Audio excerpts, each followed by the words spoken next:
Okay, but first up, about 100 people have escaped with their lives after a roof was torn off a packed Brisbane restaurant. Nine's Davina Smith is in New Farm this morning. Davina, this restaurant was only recently opened.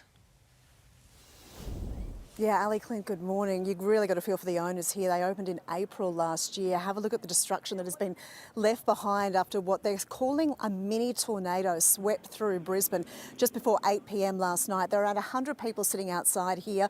It's right on the river, so they were trying to get that sea breeze and escape the humidity that really had hit this yesterday afternoon. Instead, what's happened is there was a roof there. It's peeled like a can over the top of the venue, and it's ended up in the car park over here, landing on a number of vehicles, and incredibly no one was injured. Most people here at the time were celebrating a birthday. They were visitors to the area and they couldn't believe what they saw unfold. It felt like, I don't know, I'm from North Queensland, so it felt like a cyclone type noise, but yeah, it was pretty loud gusts of wind. Let me go this way.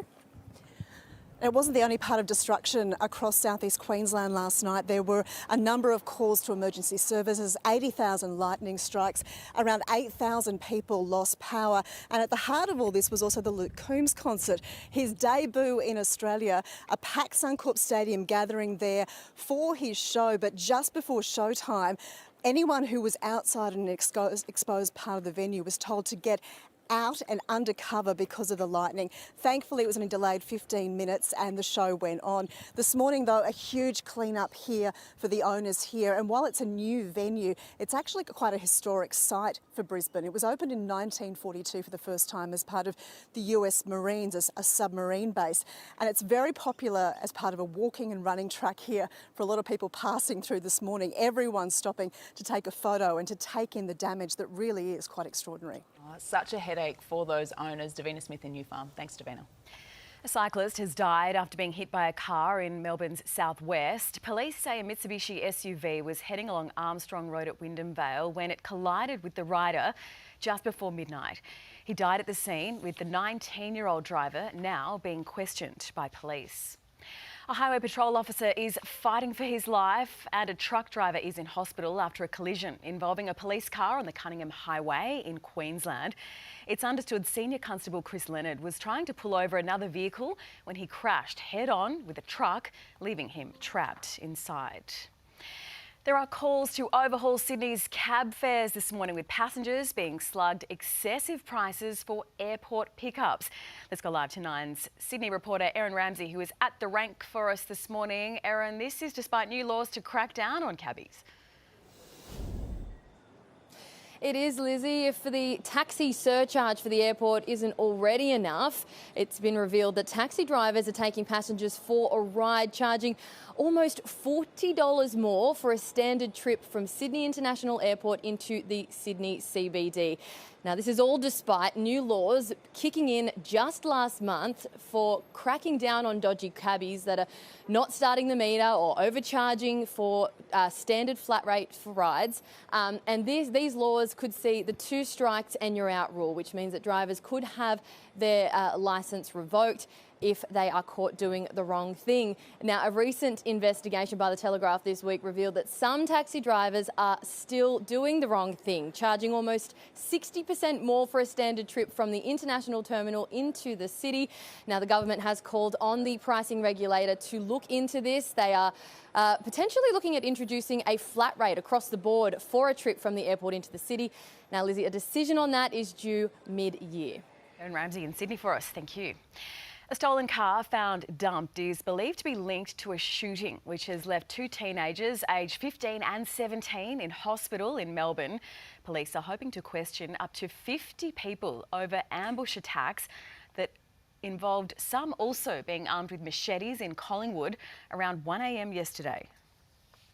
Shot, and he come in the house, he ran in. he would have left a bit of blood on there. He said, I'm shot. It's very lucky, really, that he's alive. Only can be described as a horrific incident. We are treating this as a targeted attack. Police believe the people involved were aged in their teens and early 20s. Patrols will continue in the area today. Former AFL star Anthony Koutoufides will be running as an independent in the federal seat of Melbourne in the upcoming election. The ex-Carlton player set to make the announcement for his candidacy this weekend. Greens leader Adam Bandt currently holds the seat. Prime Minister Anthony Albanese has spoken passionately about Australia Day, emphasising its significance as a time for reflection and celebration on everything the country has built and shaped together. All of us can take pride in a national story written by the courage of our people. He says the values and character of the Australian people is the story of our history. Novak Djokovic's tumultuous time at the Australian Open is over, and the 10-time champion says he may never return to Melbourne Park. Ayrton Woolley is at Melbourne Park for us this morning. Ayrton, the Serbian star didn't receive the send-off he deserved yesterday. Good morning, Lizzie. That's right. A really disappointing way for Novak Djokovic's Australian Open campaign to end in 2025, not just because he's been denied a shot at an 11th title here at Melbourne Park, but also because of the very audible boos he received as he departed the court. The crowd's here 81 minutes, but he did appear to be moving at least a little bit better than he had been in the win over Carlos Alcaraz in May. He stopped short of saying it was a certainty he would be back next year. I don't know. There is a chance. Who knows? I'll just have to see how the season goes. I normally like to come to Australia and play, and I've had the biggest success in my career here. So if I'm fit, healthy, motivated, I don't see a reason why I wouldn't come, you know. But there's always a chance. As you can see there, Novak Djokovic really disappointed after retiring from the Australian Open. But plenty to look forward to tonight. Final preparations at the moment inside Rod Laver Arena ahead of the women's final tonight. Aryna Sabalenka, the defending champion, world #1, gunning for a third straight title here up against Madison Keys, the 19th seed. This her second Grand Slam final, 8 years after her first. On that occasion, it was a loss to Sloane Stephens at the US Open. She'll be hoping to go one better tonight. Lizzie? Yeah, all the action coming up later on today. And Woolley at a beautiful Melbourne Park this morning. Doesn't that look spectacular? And Novak will be back. He loves He'll it. play till he's 60. He doesn't look 37, does he? I know. He looks amazing. He's incredible. He's in great nick, except for the abdominal injury. It was a tough crowd though yesterday. Yeah, it was. Yeah.